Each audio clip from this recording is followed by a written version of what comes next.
One of the big news stories of the day, and it never goes away, Prince Andrew.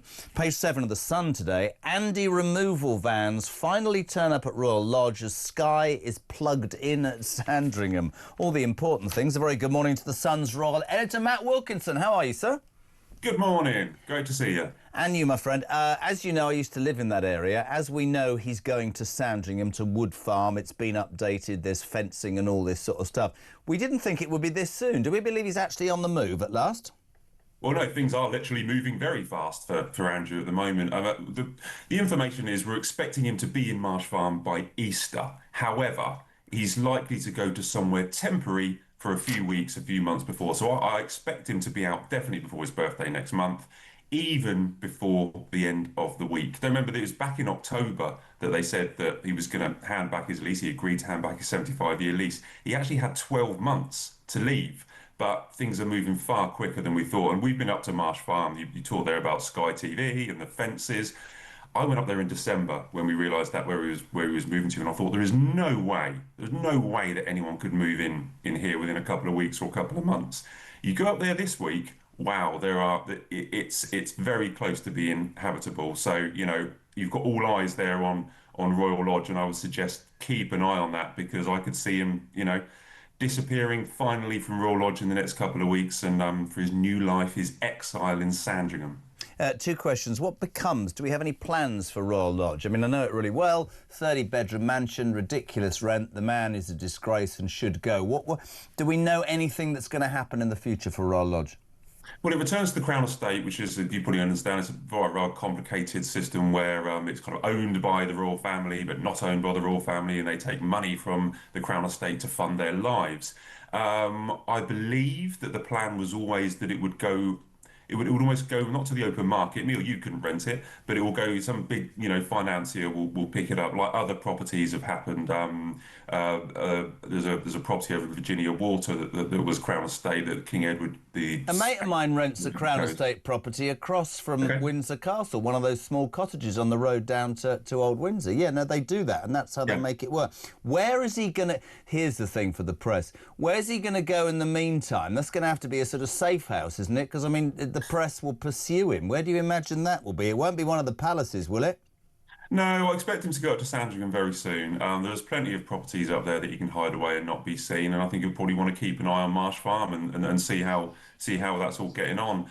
I mean, look, I was speaking to someone about a year ago, 6 months ago, and they were saying to us, you guys will never be happy wherever, you, the public, you, the press, will never be happy where Andrew goes. If he gets a nice house in Sandringham, you'll moan. You'll say it's too big for him. If he gets a council house, you will moan and say, well, this house should be for, someone who needs a house. Even if he's a tent, you'll say that, a homeless person should have it. But wherever he goes, this temporary place and this Marsh Farm, I think there are members of the public, probably viewers here, that think Andrew's very lucky that he's got this house. I think he's lucky. I might as well nail it, Matt. I think he's very lucky he's not in prison.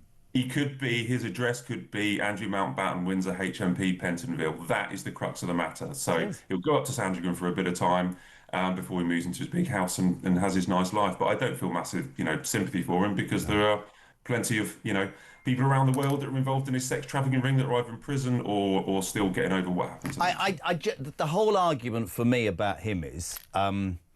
because I know he's an infuriatingly obnoxious, entitled git, and I know that from the old man, but half of me thinks, has he had so much more than everybody else? But the other half of me is, as other people quite rightly say, so appalled by what they did that I think he should be incarcerated. So listen, we'll move from one miserable royal story to the other. Says Jeremy, trying to be calm. Looks like Meghan's coming back for the Invictus Games then. Look at Matt. This is the story of the year. How is she... Where's she going to land? The protest, you can just see it now, man. So this is all about the Invictus Games. Will be taking place in Birmingham next summer. It's a diplomatic issue for the royal family because they will probably be invited. But the issue this summer is 12 months out before the Invictus Games is held. They always have a 12-month countdown. And Meghan, I've seen her, I've been to the last 2 or 3, she always attends. So there are plans for her to come to the UK in the summer for the 12-month out countdown in Birmingham. Harry is, and we all know this, he's desperately trying to get his security. He's trying to get this armed protection, this gun cops to follow him around. So if that deal comes through this month, I would expect her to be over in the summer, surrounded by maybe Met police officers or West Midlands police officers while she's standing beside Harry in Birmingham. Can I just say something to you? I wouldn't want you to get out of your lane because of your expertise, but there is an irony in what you just said, and somebody pointed it out earlier.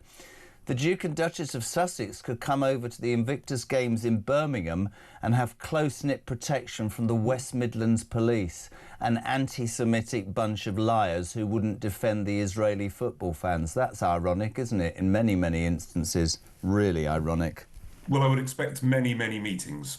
I would expect a lot of talk, a lot of discussions between the Royal Protection Police and obviously the Sussexes and the royal household about what happens. But yeah, you make a very valid point, mate. Great to have you on always. We thank you so much. I'm not just saying this because Matt's here. The Sun's coverage of the royal stuff is the only place you need to go. We'll watch the Andrew situation. We'll watch Meghan and the Invictus Games. Matt Wilkinson, royal editor for the Sun. Thank you very much indeed. We're going